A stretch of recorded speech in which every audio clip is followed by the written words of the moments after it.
Hello and welcome to the Blessings in the Streets podcast. I am your host, Joseph B. Roberts, and in studio with me today is a phenomenal woman that I've had an opportunity to meet at multiple networking events.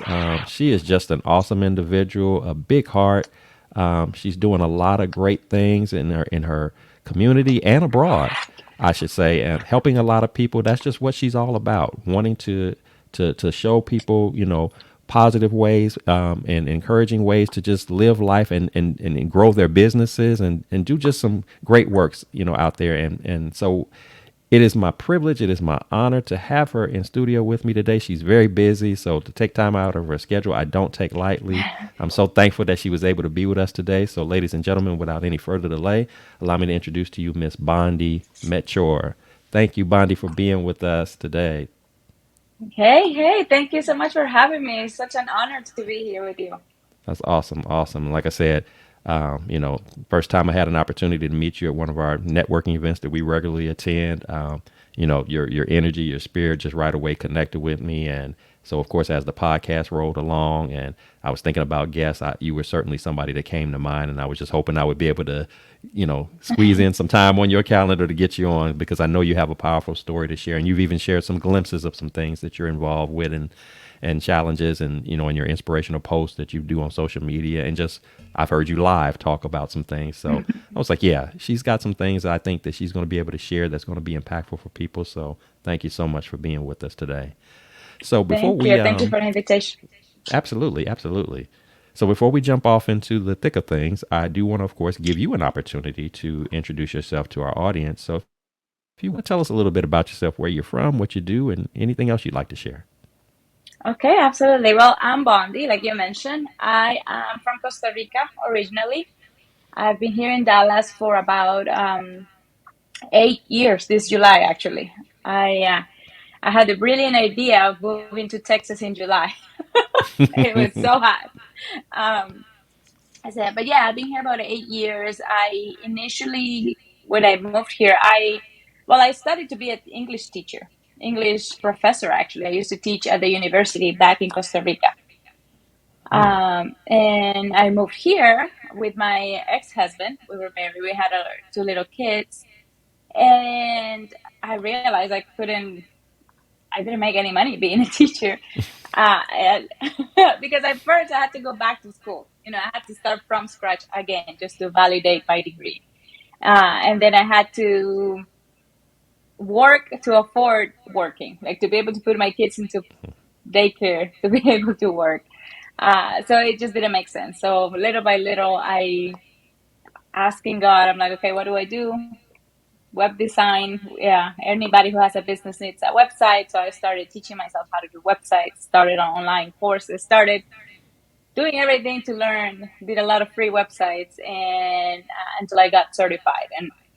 And now, just to make it shorter, but it was a whole journey, but now I do digital marketing. I helped a lot of people start their businesses with their websites, and eventually they needed social media help, they needed graphics, they needed SEO. So as the clients needed more, I started continue to study more, prepare myself, learn to give them what they needed. And now I have a little digital marketing agency. I have a few people who help me, but it's mostly just me doing a little bit of everything for the different clients. So it's been a great journey. That's awesome. That's awesome. So transition from English professor to digital marketing and website design and you said so you were already doing your work as an English professor, but then when you came to the States, you basically said that whatever your credentials were not considered to be enough, I guess, to meet what U.S. standards, and so you had to go back to get more education just to justify being qualified, even though you're Just to be teaching able, it already. That's odd that you had to do that. I mean, you would think yeah, that and it that it would happens. be. It, hap- it Go ahead. I'm happens sorry. a lot. All the degrees, because normally in a lot of other countries, you go right to your career. Like Mm-hmm. here, you go to college and you studied a lot of different courses about nothing, just a lot of different things. Mm-hmm. Uh, but over there, normally you go and you study 4 straight years, but it's all the career that you chose. but you don't have the 6 years or however long the degree they have here is. Mm-hmm. So then you have to go back and study those general studies, which a lot of the time include sports and things that are really not necessary for the field and the industry Right. you're in. Wow. Wow. So, well, that's awesome. I mean, the work that you were able to do, and then of course, I'm sure, like you said, you didn't anticipate when you came to the states that it was going to be this transition from English professor to what you do now. But that's where as I know you already know, that's where God kicks in, where He just kind of redirects that path, and the very thing that you least thought that you would be doing is exactly what you're doing, and of course, you're doing it well at a high level. So I guess it was ultimately designed that way for you to go down Mm-hmm. that path. So that's awesome. That's awesome. So I do want to dig a little bit deeper as far as what life was like for you in Colombia. So with that said, please share with us what was it like growing up in Colombia. Fond memories that you have, as well as if there was any specific challenges that come to mind during that time of growing up in Colombia. Please share that with us. Sure. Well, it was Costa Rica. I'm sorry. I'm sorry. I said Costa Rica. I apologize for that. Costa Rica. I said Colombia. I had Colombia on my brain. Costa um, Rica. yeah, Colombia is nice too, and they have really great coffee too. um, well, growing up in Costa Rica had its own set of challenges. I was very happy. I was very happy. Honestly, I did not ever see myself coming to the States to live. I didn't see myself raising my kids here. But like you said, it's something that, doors that God opened that you just go through and eventually, it makes sense. But in the moment, it didn't. I grew up in a very hardworking family. Most of my friends were teachers. My mom, my grandma, and my friends, my family, they were all teachers. They were all in the education field.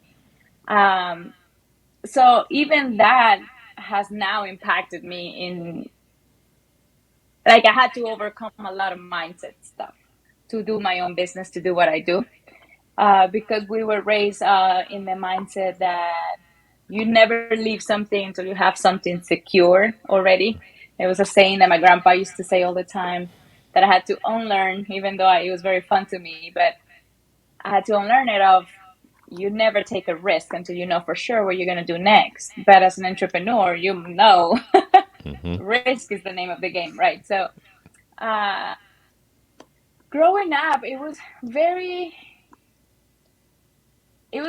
interesting, to be honest. I didn't grow up poor, but the way now compared to like my kids and what I see them living here, the main difference is how possible things look here.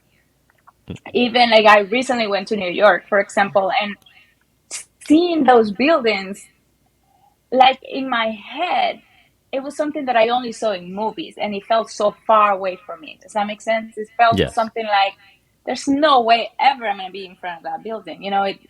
It could have been a cartoon for that matter. Like it could have been a fantasy. But when I mention it to my kids, they're like, "Oh yeah, New York, like that's what 3 hours away." Like in their head, they grew up here. It's all accessible. It's all very close. It's just a matter of going. For me, it felt like it wasn't even in the same level ever. So that was the main thing I see, how growing up in a smaller country, in a third world country, was how everything just feels like far from you. Like it's really not on the same wavelength. So you have to really overcome a lot of, just normalize things into your life, making it possible. And it's not easy when it's not possible for anybody around you, you know. Right. Um, I had an interesting childhood. My mom was, they're all very hardworking. Uh, but my mom worked a lot. So I took care of my brother. I took care of the house. My mom traveled a lot for work. So my brother was born around when I was 10 years old. So I remember at age 15, I would like wake him up, get him ready, take him to school, go to high school, do my thing at school. Then I have to run. Sorry, guys, I cannot stay and chat after school because I have to run to pick up my brother from his daycare, to bring him home, to cook him dinner. So it was like I became a very young mom with a lot of responsibility, very young. Um, and I embraced it. I liked it.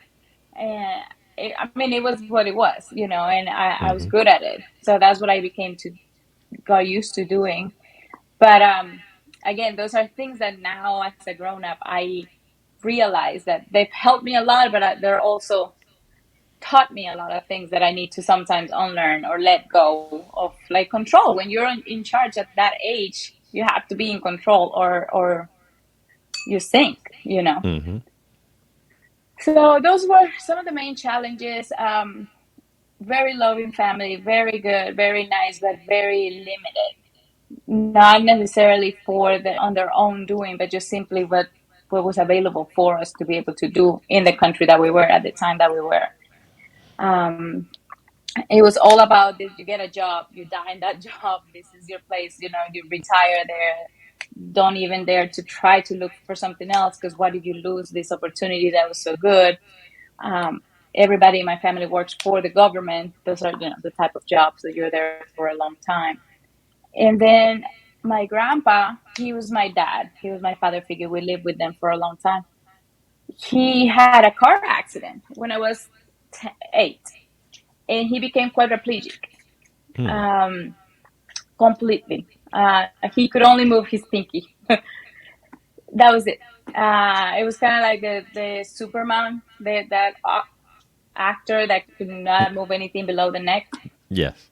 It was devastating. It was very difficult for all of us. He was the main person in our family. He was the provider. He was everything. So when that happened, it truly shifted everything as a family of what was important. And I think that's something that I've carried to today still. How everything can change in a day. Everything can really truly be. I was in the car with him and my grandma when we had the accident, and I remember seeing him out the window, just rolling outside of the window of the car. Mm. And it was like a split second.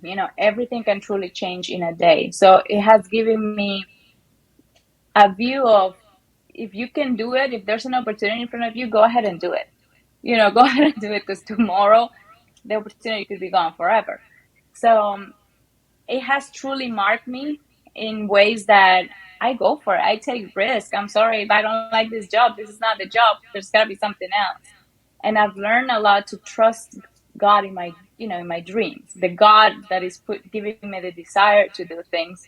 Because in my head, it's like, okay, if God put this in me, He wants me to live this through. He wants me to see it. So let's go for it.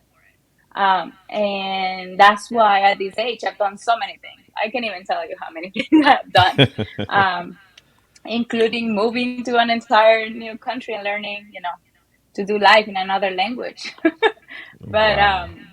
it's still all. I'm pretty sure it's all been part of that one big lesson I got, like, at that age.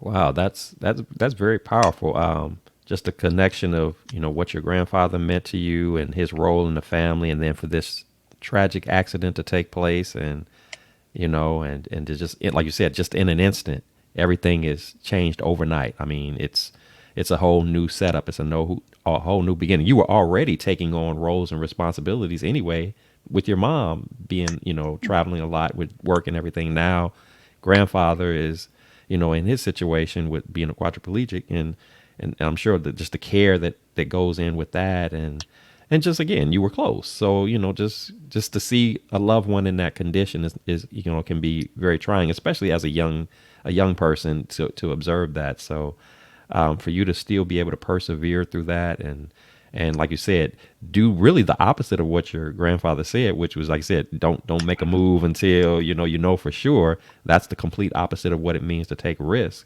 But if you even take it a deeper level, when you speak about your belief in God and your faith walk, that's the essence of that is, you know, relying upon faith, depending upon God to guide you accordingly, even if you can't see what the outcome is going to be. You can't see the process. You're just trusting that if He's leading you through it, that that path that He's taking you on is going to be a path that's going to be victorious for you. That you don't have to worry about Yes. all the details. You're just having to trust.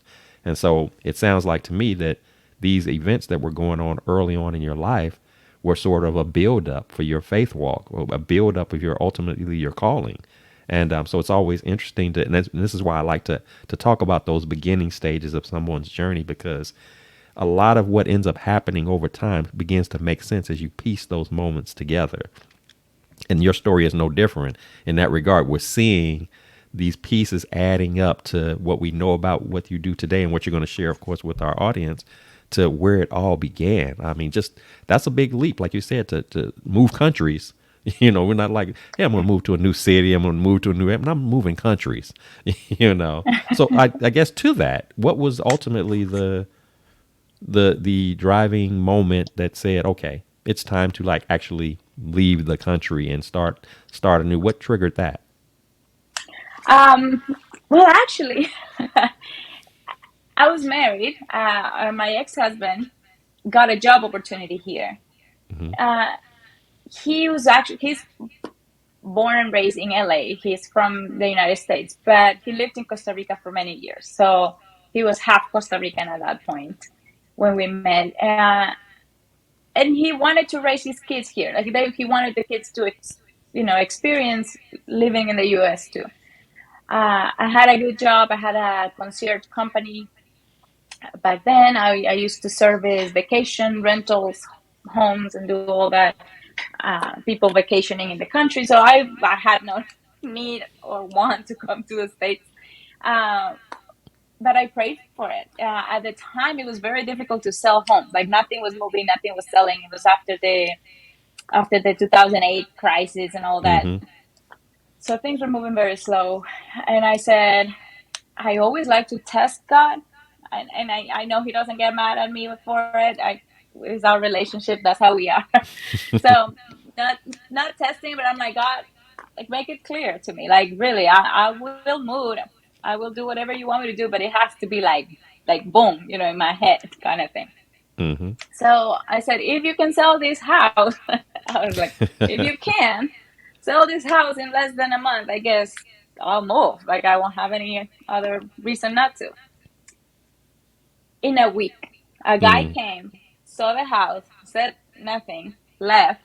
2 minutes later, he called again, came back and said, "Here's $5,000 for just for you to take it off the market. We'll close tomorrow. Leave in a week. Take all your stuff and leave." So Mm. in a week, I had to sell everything in my house. I did a massive garage sale, sold everything, and we moved here to Texas with 4 suitcases. No idea where we were going to live. We stayed in Addison in one of those Candlewood Suites hotels, that you can stay for a few weeks, and we hire a broker to show us around because we had no clue what neighborhood was good, what was dangerous, what's a good area for the kids. And so we found our place. When we first moved, we lived in Las Colinas, and that's that's how God moved. So Wow. at that point, Wow. like I had no option.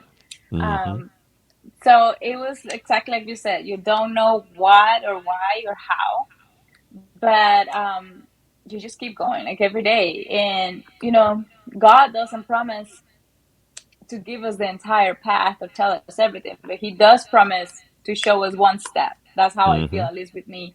He's like a small lamp, like a lamp at your feet. Like He'll show me one step. All I have to trust Him for is that one step, and then trusting that the next one will show up afterwards. So that's how it's been ever since then. It has been That's one step awesome. at a time. That is awesome. But just trust Him for it. Hmm. And he definitely showed you with that house. If I'm supposed to move, just make it clear. If you can get this out of my way in a month, he's like, oh, okay. Let me show you. Let me show you what. Let me show you how this is going to happen. I I'm know. sure that God was just like, knocked hold your. my beer. If he It's like drinks, he probably said, hold my beer. I'll do it. that is awesome. That is awesome. So, again, as we're going through your life journey and all that it's encompassed, and of course, it was very action packed. From the onset. You live life long enough. You go through things long enough. There comes a moment in time where at some point you're going to encounter situations, challenges, adversity that's a little bit more heightened. It's more than me just figuring out something real quick, navigating through it. Sometimes we get hit with things that are heavy to the point where we began to question, am I going to be able to make it through this? This is a little bit more than what I'm used to navigating through, a little bit heavier of a burden for me. So my question to you is, tell us about a time when you found yourself faced with a similar situation that I'm speaking to, where this moment in time, this moment of adversity was upon you, and you really didn't know how you were going to make this thing work. How was I going to overcome this? How was I going to ever survive this particular situation? What was that journey like for you, and what did you ultimately have to do to overcome it? Whew, so many, too many times. But like following the story that I'm sharing with you, five, 4.5 years forward, I'm at the point where I have to make the decision to stay married or not in a country that is not mine with two very little kids. With a business that, yes, it's a good business, but it was still starting. It was in the beginning stages. And now I'm faced with, do I want to stay in a difficult, very hard situation, or do I want to trust God for more? Hmm. uh, and the fear and all the things that come with that, because it's not just me. You can always go back. Like in my head, the going back, you can always go back to what was familiar. You can always go back to your country. You can always go back to live with your mom. You can always go back. But it truly, one thing that I've learned is that it truly takes the same energy and the same level of power to go back than it takes to go forward. It's a decision that you have to make, that you're worthy of the forward, that you're Mm-hmm. worthy of the best. So most of the work I had to do at that moment was mindset. It wasn't even working harder on my business or anything else. It was just so much mindset, so much talking to God, so much intentionality. And that's one of the things I've realized in every single step and every single moment that it's been difficult and hard, um, or I don't know the way out. The only way through is inwards. It's like start working on the mind, because it truly will attack us from all angles. Like our mind will attack us even more than the situation itself. We can Mm-hmm. easily become victims of all these made up issues. That I'm not saying that situations are not real, they're very real, but we can make them so much bigger than they are. Mm-hmm. So controlling our emotions, controlling our freak out, controlling even the way we pray. Um, it's not even just come, God, please, come, please, come, please, God, please help me. That is really not even an effective prayer. It's like, okay, I'm going to come sit down and we're going to have a discussion, God and I'm going to bring my Bible and I'm going to plead my case. And I said, okay, on this day, you said that you will bless me no matter what. So I'm receiving and declaring that. On this day, you said victory is mine. So I'm making that mine too. So it's like coming so intentional, getting in the word, getting into knowing what you deserve, not because you just want it, which is nothing wrong with it, but because God wants it for you too. Um, and a lot of the difficult situations in my life have been overcome by just saying, I think I deserve better and I think I can go for it. And if worst case scenario, God, he has my back, best case scenario, Mm-hmm. he has my back. So either way, we're gonna either get hurt and learn, or we're gonna not get hurt and still learn, but we'll go through it. Awesome. That's a great perspective to have about it. I love the fact that you pointed out it was all about mindset. You were in a challenging moment in life where you're, like you said, looking to potentially end a marriage, which of course ultimately did end. But it's like, hey, what do I do? It's going to be me. It's my small children. I'm in a country that's not my own. And yes, I have a business idea, but it's in its very early stages. How I'm going to navigate that if I pull the trigger, and I love the fact that you reached a point in life where you just said, I deserve better. You didn't even have to go through the details of what ultimately was the issues of concern with the marriage or anything like that. But what was powerful is that you said, I deserved better. And you relied upon God to guide you through to that path of what better looked like, what that meant. and making that mindset shift. Getting into God's word, and like you said, having a conversation with him. We need to talk about this. We need to discuss. I'm not just going to sit here and say, Lord, Lord, help me, help me. I love the fact that you're like, no, that's not really doing it. We need to sit down. We need to talk. I need to revisit and say, on this day, Lord, you said, I'm looking at your scripture. I'm looking at your word. You said this. Help make this make sense for me. Allow me to receive this and understand. I love the approach that the way you discuss this. So I mean, it's very interesting, but it's very powerful, and it's so valid because your mindset is everything. Your approach is everything, and just your willingness to be open to God. And I love the fact that you said, worst case scenario, God has my back. Best case scenario, God has my back. I can't lose. So it's the ultimate substance of why that relationship with God is so valid, so important. Because last time I checked, and I know last time you checked, He's undefeated. And when it comes to you know, being there for us. He's undefeated when it comes to anything that he puts his hands on, anything that he sets forth in this world. He's undefeated with that. So I know that if I'm teamed up with him, I'm good to go either way. Like I said, I may not always understand it. You may not always understand it. We may not always have the details, but that's okay. As long as we know who's orchestrating the show, that's all we need to know. And from there, we just follow that lead. And in this case, what better lead to follow than God himself? Because he's never going to misdirect us.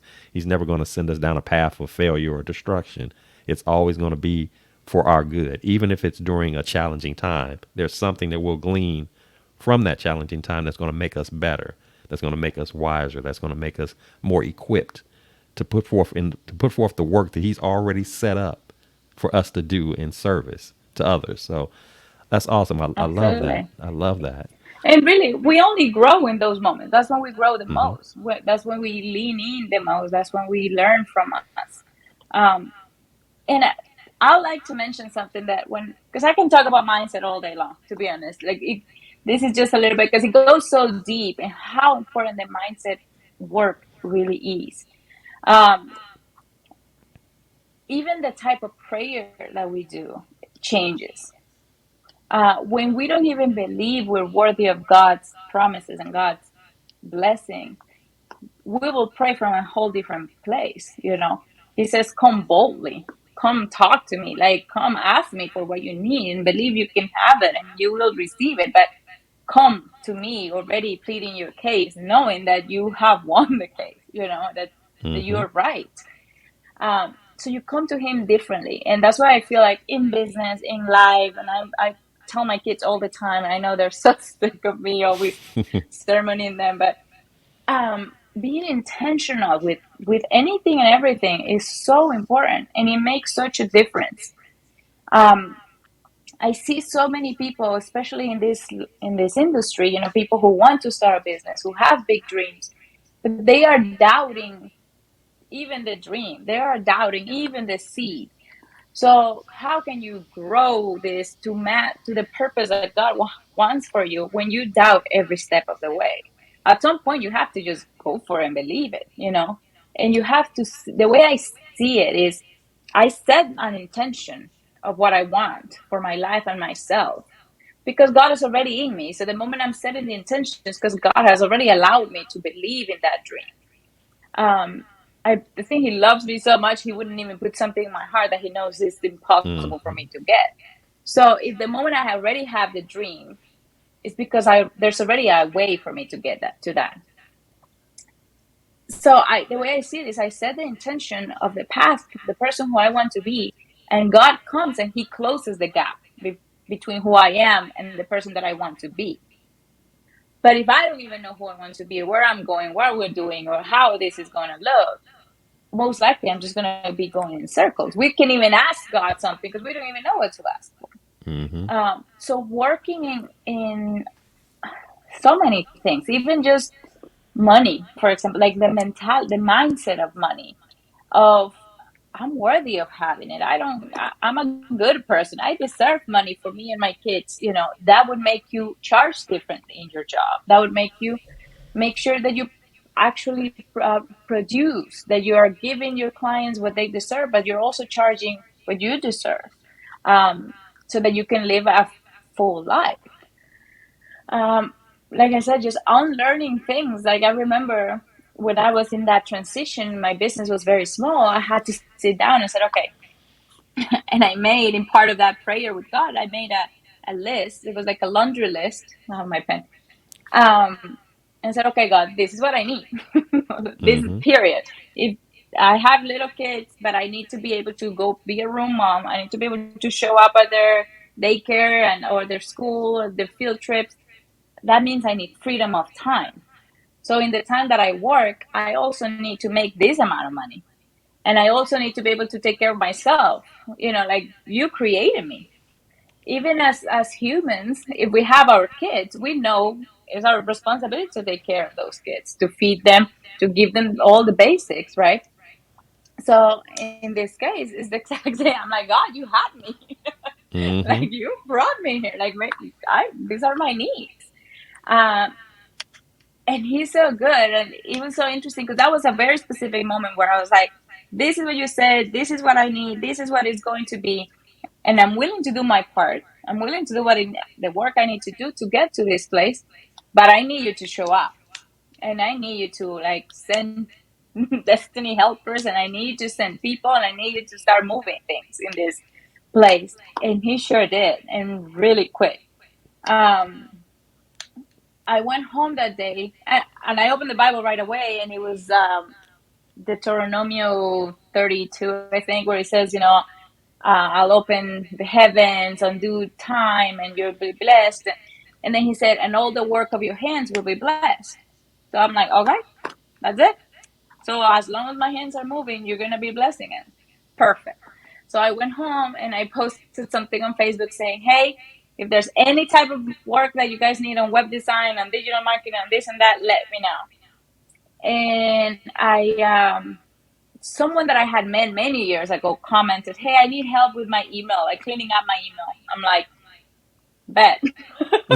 Fine, I'll do that. I said that God said I'll bless the work. So I'm like, okay. And it was like $10 an hour for like 5 hours a week. It was really nothing, but I was like, God, I said I'm willing. You do your part, I'll do mine. Long story short, she worked for a lady who had a really good business. It was also starting. I ended up getting together with them, helping them grow it. Many years, I worked for the main lady for 7 years. Um, Helped her brand grow to millions, and she has over 500 500,000 followers on Instagram, selling to many women courses and classes and things. Uh, and that blessed my business a lot as well. And then from that business, I got many other new clients, and it really was a very specific moment of before and after. Mm. And it all started with me coming boldly to God and said, these are my needs. This is what needs to happen now.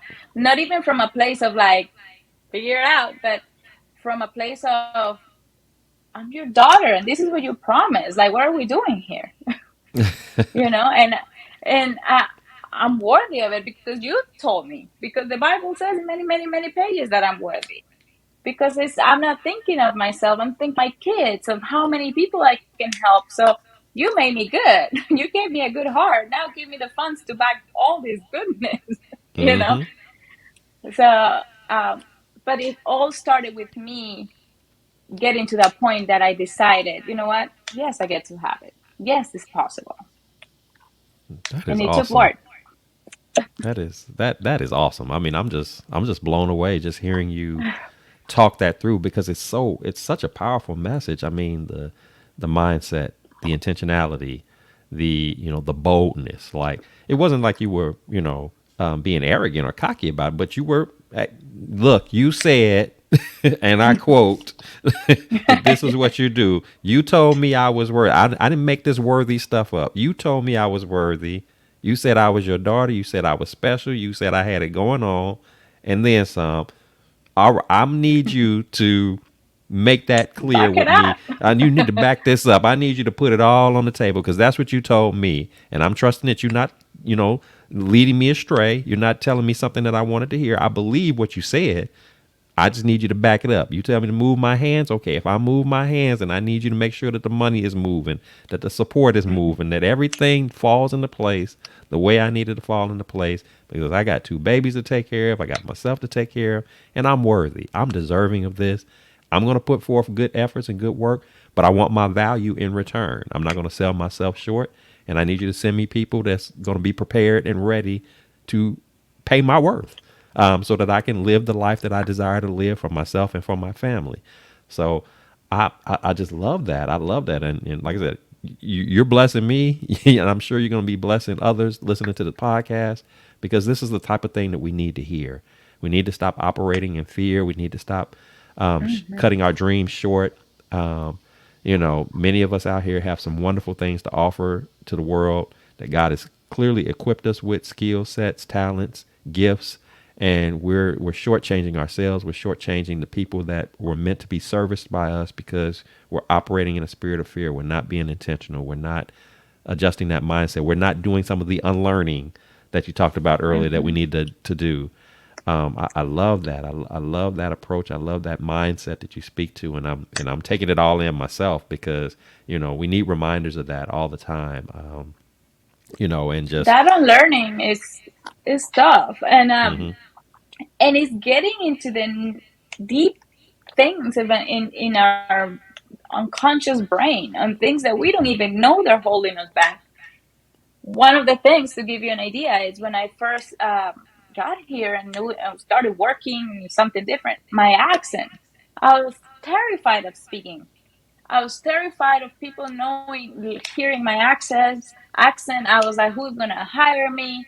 So all of my marketing was done, on Facebook and Instagram, but it was all text. It was written, um, and I was like, okay, the only thing that I have is my personality. That's the only thing that we can share here. So that God has given me. mm, mm, So mm. to me, it's like I need to be able to share. I need to be able to speak. I need to be able to help people. And if I know I have a way of helping them, because I can help them grow their business, and therefore they can generate the money that they need for the kids, I can be quiet. So what needs to happen is I need to change my own mind about my accent. Period. It's on me. So what I ended up doing is writing affirmations. Actually, my accent is what attracts people to me. My accent is what sells. My accent is a good Mm-hmm. thing. My accent is what makes me different from others. My accent is what makes people pay attention to what I'm saying a little harder, to make sure they understand. Like, I really had to make a whole list that I didn't believe at the beginning. I was just writing things, but it was like, okay, I need to change my own mind about this. Otherwise, I'm not going to move. Right. So I have to do that many times on many different things. But that was just a clear example that I could give you. But that on learning and just being open to, like, okay, what's stopping me? What's the actual fear here? Exactly. And I'm glad you embraced the accent and not considered it to be a detriment. I mean, because I'm thinking the same as you were telling that. I'm like, there's nothing. If anything, that's like should be a draw, to your accent. I mean, it's like I said, it's uniquely different. And then just your whole, as you stated, your personality blended in with the accent. It makes you very approachable. It makes you very receiving and welcoming. I mean, somebody who's never met you before is not going to feel intimidated by you or offended by you. They're going to want to know what you have to say. And like you said, God, again, that's about that whole unlearning. And I love that you said, I had to start putting forth affirmations that spoke positively about my accent, instead of the negative version that I was having for myself about this. Again, I had to Yes. unlearn that negative behavior and say, no, my accent is a good thing. And it's getting ready to make me a whole bunch of money. And it's getting ready to draw people Yes. to me in a major way. When they hear me, they're like, oh, between your name, your accent, your swag, your whole vibe about you. I mean, yeah, you want to make that thing work. But again, if you don't know, if you don't value it, if you don't understand what the worth of it is, then how can we expect anybody else to do that? So Yes. that's very compelling that you said it. Even with me, getting off into podcasting. This was not something that I, years ago, even a year ago, you couldn't have told me that this was something that I would have ventured off into doing. But ever since I've been doing it, one of the things I hear about all the time for people who have responded back to me about podcasting and things of that nature, they've heard some of my, videos and everything. It's like, you have an You're ideal radio natural. voice. You have, Yes. have you, that this should be, why haven't you done this like sooner? Like you have the perfect voice for it. But in my mind, I'd never processed it like that. I just talk the way I talk, but then, when I've listened to myself, I'm like, oh, that kind of actually sounds good, Welcome to the Blessings in the Streets podcast, like, As it's like soon you're as like you, a, honestly, as soon as you started, I'm like, oh, look at the pro here. Like, yes. and again, it's not something that I'm doing intentional or trying to create this character. It's just a natural flow, but it's something that I never knew that was really there. I'm just thinking I'm just undermining it. This is just how I talk. It's just regular. But the more I'm doing this and seeing the impact, because somebody even shared with me, the fact that because I do a show that's involving people, being transparent and opening up in some cases about some very difficult times in their life. I've had multiple people tell me part of their ability to do that has to do with the fact of just how I talk. Is that you have a Yeah. calming effect that makes people comfortable in opening up to you about stuff that they have never or wouldn't otherwise normally open up about, but you make them feel calm simply by your voice. And I'm like, I never thought about it like that. So that's what it was resonating with me with what you said, because that voice matters. Just like any other characteristic trait that we have about ourselves, we have to really assess and understand that there's value all through us.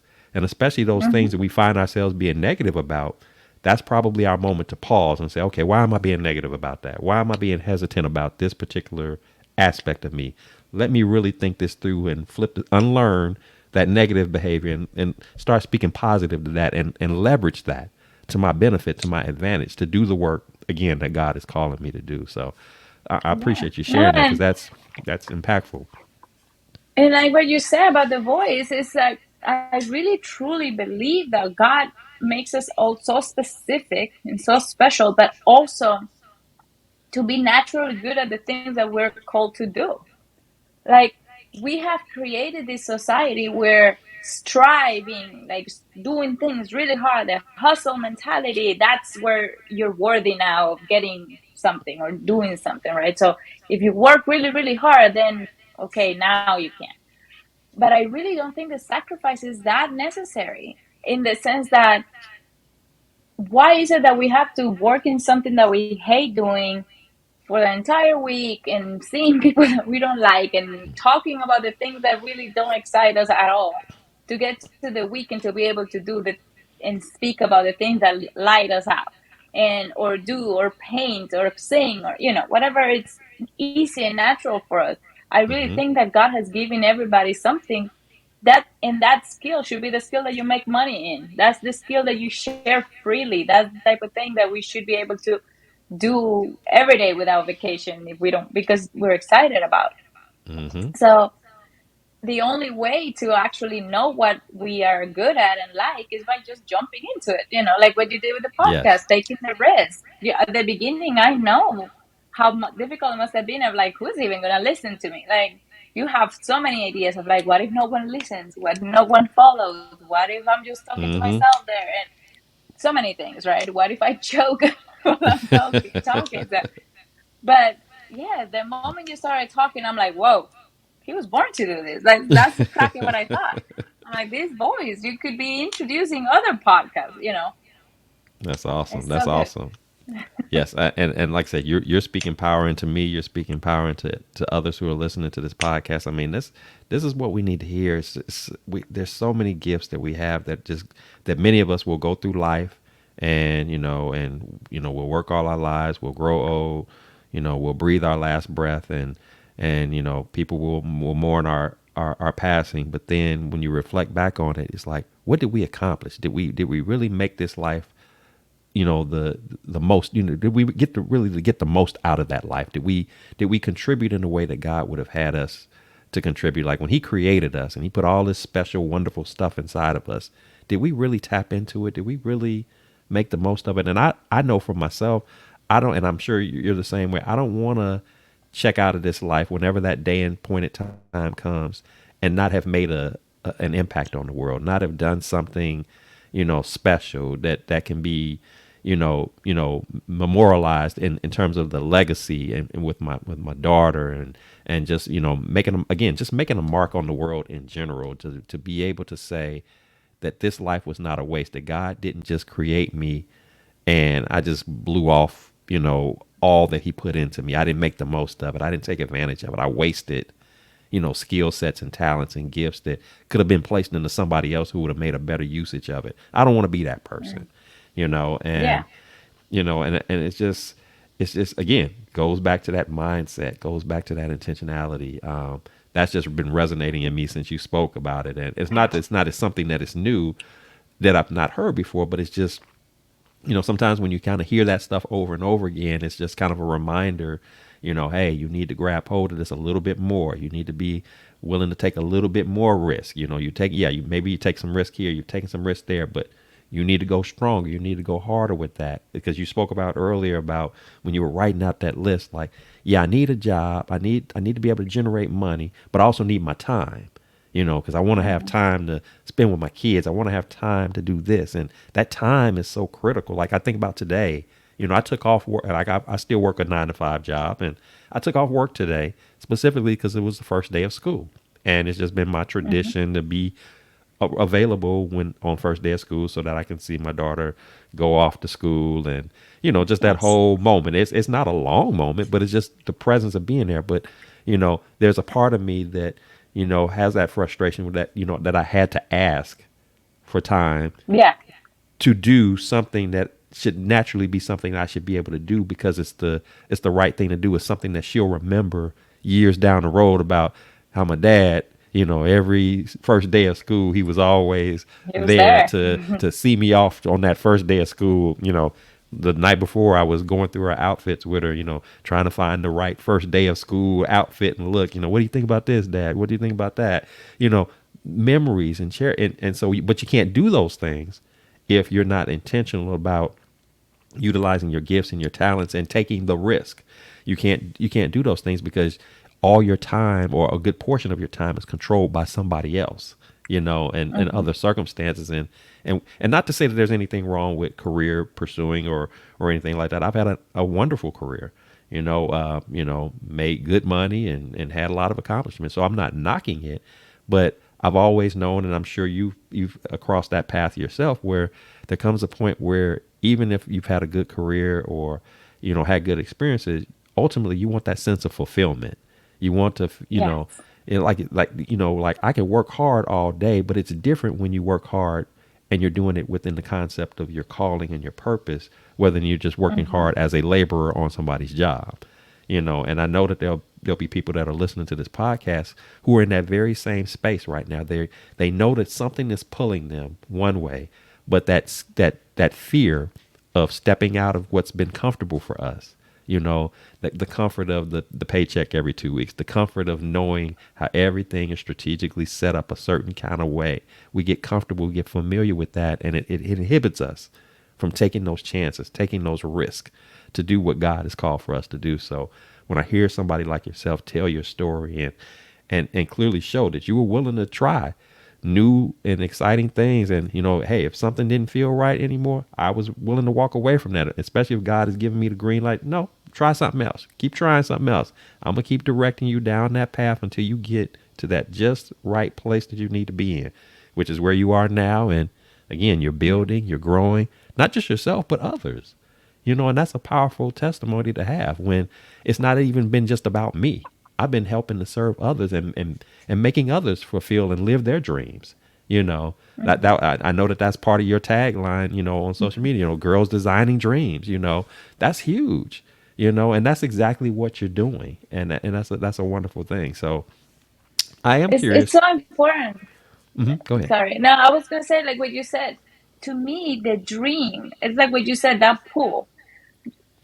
For as long as you're okay in a place, that's perfect. That's where you're meant to be. But in the instant that in your heart you felt shoot, I shouldn't be here. Or there's Mm-hmm. some other place that I would love to be. Like you said, man, I wish I could just have my own business, or I wish I could just work part time, or I wish I could spend more time with my kids. Like that right there, that seed, that's the dream. The Bible says God will give us the dreams of, what did he say? He said, I will give you, I think it's the dreams of your heart or something like that. And a lot of people see it as like a genie, like he'll give us the Mm-hmm. result, right?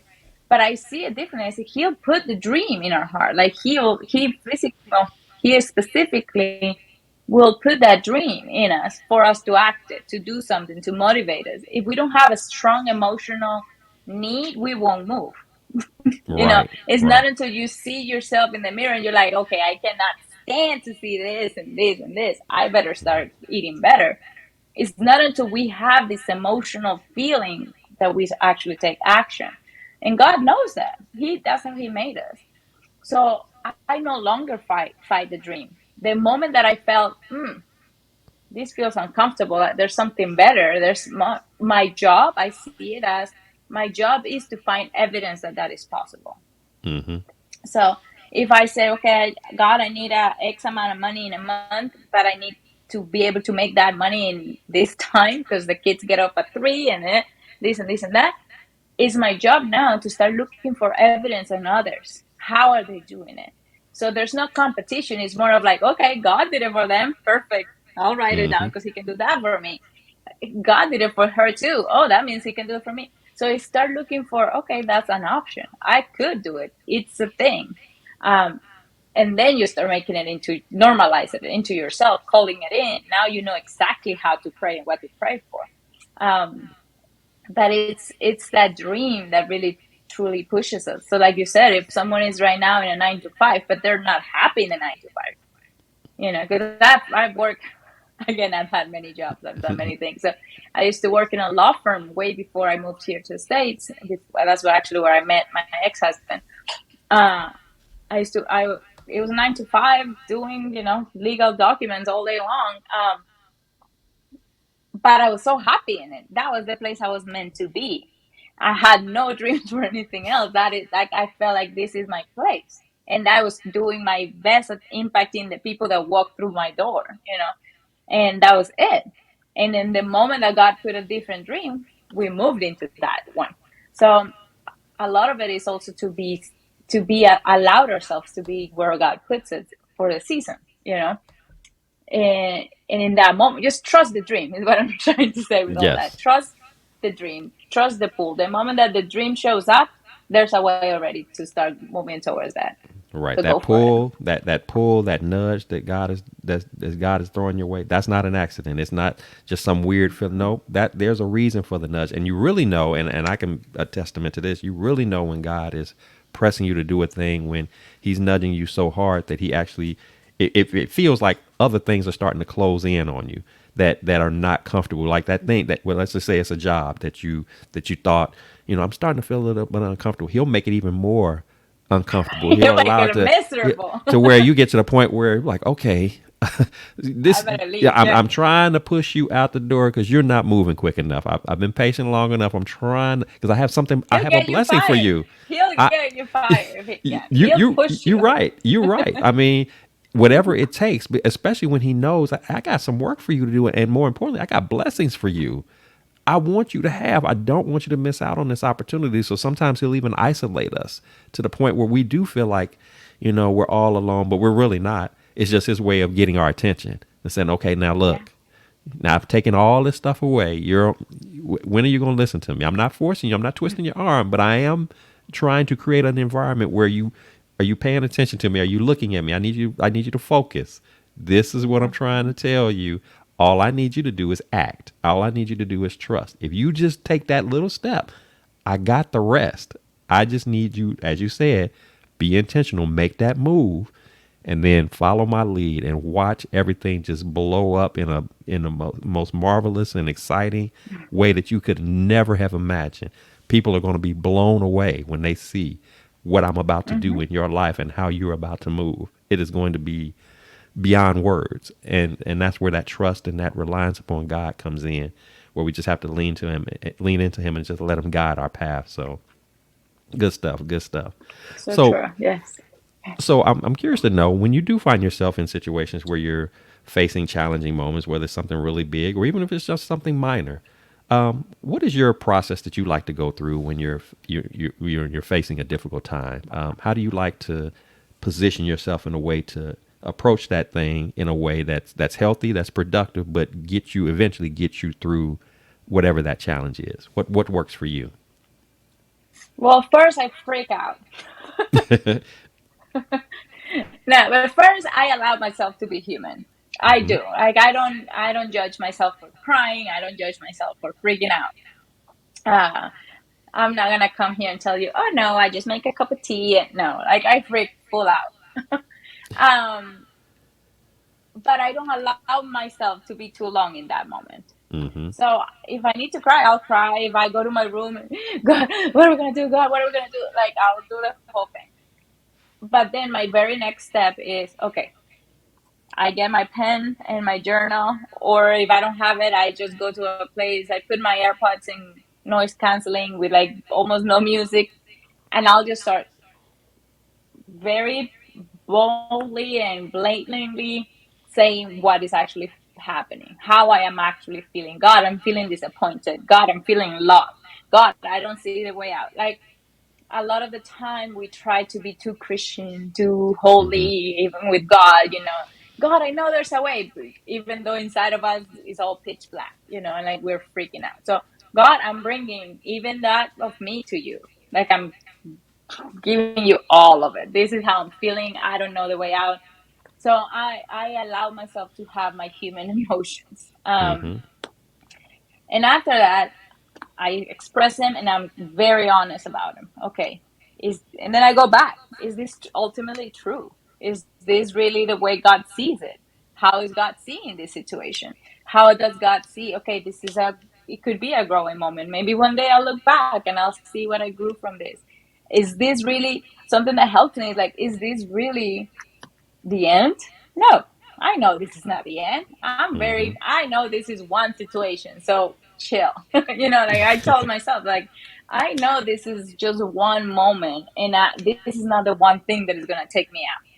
You know, I had a friend who was he got diagnosed with high blood pressure and he was there. Like in his mind, he was like planning his funeral, right? And I was like, this is not the thing that takes you out. Like, there's medicine, there's option, there's solution. This is a common thing. But it's like going back to putting things not only in our perspective, but in God's perspective. How is Hmm. God looking at this situation? Is this something that God would be like, oh, no, sorry, Bondie. That's the one thing I cannot take you out of? No.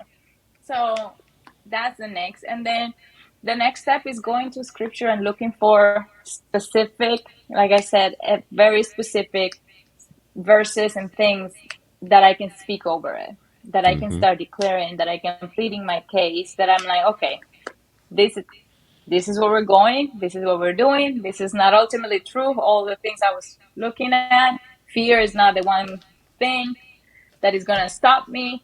This is where we want to go. There is another side of this. I am on the other side of this. I am a match for the other side. I will get to the other side. Now show me how. Right. And then I'll start grabbing actual things that I like, affirmations, actual scripture that I can just be praying from a different place. I'm praying from the victory. I try not to be praying from the defeated mode. Hmm. Um, and we all get there. Like, it's normal. That's why I don't discount that freak out. Like, I like to mention it because it's okay to come to God crying and say, I have no idea what we're going to do here. Because that's who He is. He's our peace. He hugs us. He loves us. He's our Father. Um, but then we can't stay in that. Like, at least for me, it's like, I had a friend, also another one, said that I was too positive. He's like, you're toxically positive, he told me. um, which maybe, but the way I see it is we can do more when we live in hope than we are not. Like, if we're actually in a place that, okay, this is not me. I might be crying right now. I might be defeated. I might be feeling terrible, but this is not ultimately me. And there's always an option. There is always an exit. There is always something. We can't allow ourselves or anybody around us, for that matter, to stay in that state. Mm-hmm. Um, One story that always catches my attention is in the Bible. There's a story of Job, where um, after many days, like he's crying, he's a mess, everything is going terribly wrong, and all of his friends go around him to be with him, and they're just crying. And it's so interesting because they said, and they just sat and cried with him because the situation was so sad. There's nothing you can tell. But after so many days, one of them got up and said, "But like, dude, what did you do against God? Like, let's figure this out." And I always think that that person is really underappreciated because that's the friend I want to be. That's the friend I am to myself. I'm the one that after the freak out, after the crying, after the oh poor me, I like to get up and say, okay, what's the actual problem here? How do we fix it? How do we solve it? Um, and then we can go to God and say, okay, God, I'm guessing I probably had some fault in this. How can we solve this? And then we start taking action one step at a time. Small goals, small victories, trying to see God in everything. But that would be basically like in a very general way my process of how to at least attack when a situation comes, how to get back up and fight Mm-hmm. it instead of just going down with it.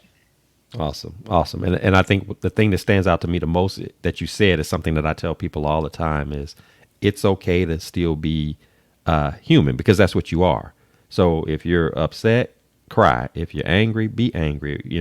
You can even be angry with God if that's who you Yeah. feel you're annoyed with in that moment, and He's not going to be offended by it. He understands that we're human. He understands that we He don't has big quite. shoulders. He can Yeah, take he's it. got big show. He can take it. He's a big boy. He can handle it. So it's like, bring it to me. Keep it real, lay it all out on the line. But like you said, which again is important, while it's okay for us to get those emotions out, and we should get those emotions out, at some point you have to say, okay, let me catch my breath. And okay, what are we going to do now? How are we going to move forward with this? That keeps us from getting stuck in that situation. Like I said, Mm-hmm. wallowing in our own, self-made pity party, and just getting to that point where we just, oh, woe is me. Oh, I can't make it. Oh, I just, I want to talk to 10 or 20 people. One of the things that always annoys me, like when people put on social media, for example, like you could tell that they're going through something, and they'll just put like a little snippet like, oh, what am I going to do? Life Sad sucks. crying face. And they just leave it there.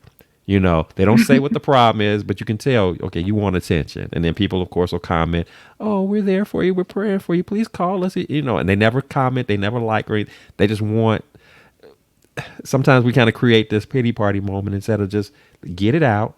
But then, like you said, this is our Father. We should be able to come to Him in truth, in authenticity, just being real and just letting Him, pat us up, hug us up, love on us and say, okay, I know that this is tough. I know that this has got you frustrated. I know that this got you annoyed, but guess what? You're going to be okay. You know why? Because I Mm-hmm. got you. I'm your Father. I'm going to make sure you're okay. We're going to get through this.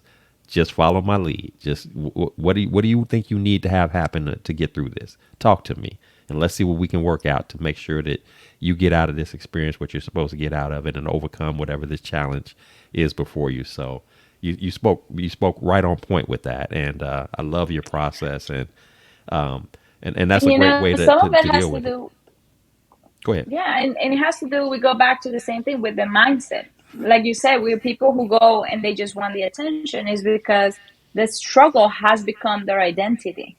Mm-hmm. When you know Yeah. you're worthy of a good life, you know the struggle or the sacrifice don't match. It's just, God, this is not what we do over here. So something must be wrong. We need to figure it out. But when you become so used to the struggle, it becomes who you are. So even, and like to go a little deeper, but even the way we pray for against sickness, we're almost like don't really want the sickness to go because now I get all this attention. I was listening to this lady one day. And she said something like, well, I used to post and nobody care about me or whatever. But the moment that everybody knew I had cancer, all of the things I heard is like, you're so strong, you're so good, continue, we're here. I got food sent over to my house. So she was actually very honest at realizing, like, she's like, well, cancer became a blessing in my life. Yeah, but you're never gonna pray that out of your life. You're never gonna want to get better, because now you get you feel another need that you never Mm-hmm. healed. But it's like we get so used to the struggle that we make it who we are. And Exactly. then anything, instead of, as soon as we have a difficult or a challenge, a difficult moment, instead of going, that doesn't feel right, God, what's happening, we go, I have to post about it. Like, I have to let everybody know that something is wrong, because I knew it was going to be wrong. So it's a matter of knowing what we deserve, being very Awesome. clear. That is so true. That is so true. So I want to ask you real quick, if you had an opportunity to offer some words of wisdom, if you were speaking to the younger Bondie or somebody who might have gone through similar challenges and obstacles that you had to go through at a younger age, what would be a few nuggets of wisdom that you would have to offer that you believe would be good things to hold on to be able to navigate those difficult moments? This too shall pass. Everything will pass, and the good and the bad. You know, the mountain, you will cross it. You'll get to the other side of the mountain. And even in the good moments, those will go away too. Mm-hmm. So enjoy both. Be part of both. Be present in both. In the challenge, there's growth, learning. There's pushing ourselves, learning about other sides of us that we wouldn't otherwise. And in the joy, sometimes we're so busy trying to go further or get more that we don't enjoy even the good moments of our kids being little and annoying, or, like, the different moments. Like, we don't fully enjoy it. So my advice to my own younger self would be present in that moment and get the best out of it, because it will pass. Just know, and God is in there, no matter, in the good, the bad. Like, don't be so cocky thinking that the good times are always going to be good, and then I'm better than anybody and I know everything, because even those pass. So it's like, be humble and just go holding God's hand through it all. Love that. Love that. Like I said, embrace both sides of it, the good, the bad, and everything in between, because there's all a purpose in it, in every bit of it. And you just have to Mm-hmm. just embrace it and just and go through it and let God be the one that leads you through. Don't feel like you have to do life alone. Because Yes. we weren't created to do life alone. And that first relationship, of course, always begins with the relationship with Him, and then, of course, He will, in turn, begin to surround us with others that we can be in relationship with, that will pour into us, that will love on us and care for us as we need to be. So that's good stuff. And That's even good if stuff. they even if their relationship end, because sadly sometimes they do, and you don't see it coming, and that's when you really truly grow in a relationship with other. When you find a friend that you keep bumping heads and you can't figure it out with this particular friend, well, you're growing, you're learning patience. Like, there's always something from being around other people. And even in the, like, one of the most challenging, but also the most, I don't know how to say it, but the seasons in my life that I've learned the most about myself and my relationship with God was my divorce. I just having to face things alone made me realize I wasn't alone. But it made Mm-hmm. me also understand my strengths, understand my weaknesses, understand so much more about me that I wouldn't have had to otherwise. So even in the difficult, in the bad, there's so many good things that can come out of it if we choose to see the good in it. Right, right, exactly, exactly. So before I let you go, I do want to give you an opportunity in this part of the show. We like to always celebrate, acknowledge any great things that you got going on, projects, new adventures, or otherwise. So anything that you have that you'd like to share at this time that might be going on. What is Bondie working on? What's in the works? What we got new and exciting going on that we need to know about and can perhaps support or take advantage of? Please share that with us. Thank you. Well, this actually, I've been called. I've been feeling a lot. I've had a lot of people ask me for it. So for the second part of the year, I've been helping a lot of people who want to start their own businesses or grow something new in their business. So I've been opening up uh, little programs from here to the end of the year where we can sit down and check everything that they either from a dream, from starting it from scratch, or from okay, I have this business, I need more clients, I need something new, I need to start doing blogging or podcasting or whatever, whatever the business and the industry holds. But a lot more specialized business coaching. So that's been going on right now. A lot of people are liking it because we sit down and we go through everything. The things that they've been doing that are just wasting time, the things that are costly for no reason. So we try to cut costs and just make sometimes even takes hiring a virtual assistant to help with some things. So it's been good. It's been growing there. And on another side, I started a foundation. I think I mentioned to you last time, but I started a foundation in Costa Rica to help women, mostly in families, uh, getting out of different situations. Mostly anywhere from supplying food and supplying basic needs. There's a lot of people in poverty, to giving women the opportunity to work and be able to take care of their own families and themselves. So it's just in the very infant stages. I just went to Costa Rica this summer to set it up, to get started. We helped about 10 families with food and supplies, just groceries and things like that. And then I helped about 10 women start their businesses. We got a lady that certified them to do nails. So we brought from the States, I brought them the supplies, and the glue and the nails and all the pretty colors and all that stuff. And now they have a business and they're growing. So the idea is to bring more of those type of programs, certify them in different things, because we also don't want to have 20 ladies doing nails in the same Right. city.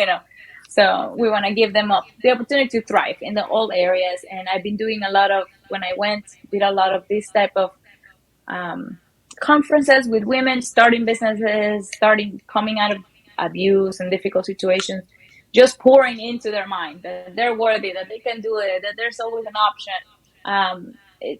It's surprising sometimes how much people need just to hear those words. Um, so that's part of the foundation. That's part of what we're doing. The idea is to grow it, and God is showing me the way that He wants to grow this. I'm very open to see what He wants to do and why He has me doing this. But people have been receiving it really well, and it's growing. I'm very excited about it. Well, that is awesome, and definitely something to celebrate. That is great work that you're doing. Just very Thank heartfelt you. and loving on your part, to want to contribute in that way, changing lives for people who might otherwise not have that opportunity had it not been for your vision and your foresight, to do such a great thing. So congrats on that, and much success Thank to you. those efforts and everything that you're doing, even here locally, trying to help people build their businesses as well. So if anybody's interested in your services, or even interested in being a contributor in some type of way to your foundation, what would be the best way for them to contact you to do so? I'm on Instagram as Girl Designing Dreams or Bondie Metchore. My website is bondiebiz.com. Um, or my email, my name, bondiemachori@gmail. It's probably one of the easiest to say. But yeah, I'm around. You can find me on Google, Bondi Metchore. I'm sure something will pop up. Awesome, awesome. Well, Bondi, it has been a pleasure having you on the show. I have thoroughly enjoyed our conversation today. You sharing your journey, being so transparent, and just sharing some really true nuggets, that we all need to hear. I know I've been blessed by it. I know those who are listening to the podcast are going to be blessed by your messaging, and just the empowering mindset, intentionality, the discipline, the boldness, all of those things. Just great stuff. Just great stuff. And I appreciate you sharing that.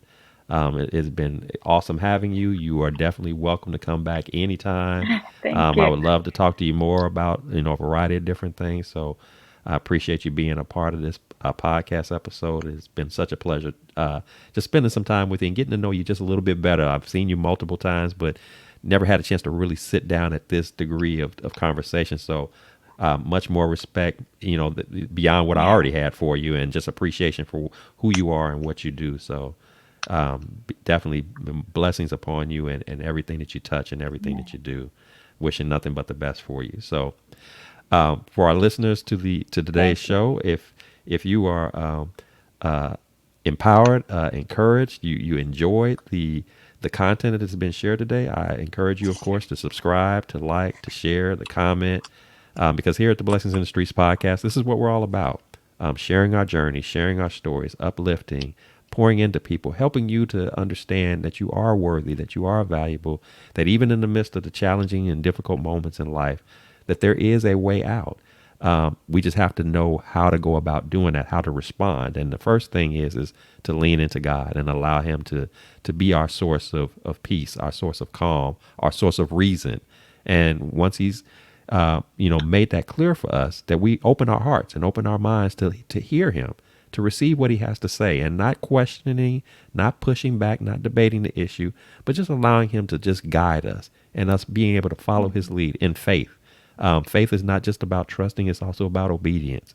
So just following Him and just letting Him show us how great and how awesome and how much He loves us so dearly. So, with that said, keep in mind here that at the Blessings in the Streets podcast, this is the place where your story is your glory, where your relationships are relevant, and where your journey is your joy. I am your host, Joseph B. Roberts. And until next time, be blessed, uh, be encouraged, keep up the good fight. Don't give up. Don't allow your circumstances to define you. Be bold, be intentional, go for your dreams, make them happen. That's not an accident that you're feeling that nudge, that tug at your heartstrings. It is there for a reason. It is there for a purpose. It's God's way of communicating with you that He has blessings upon blessings in store for you. Take care of yourselves. See you next time. Bye.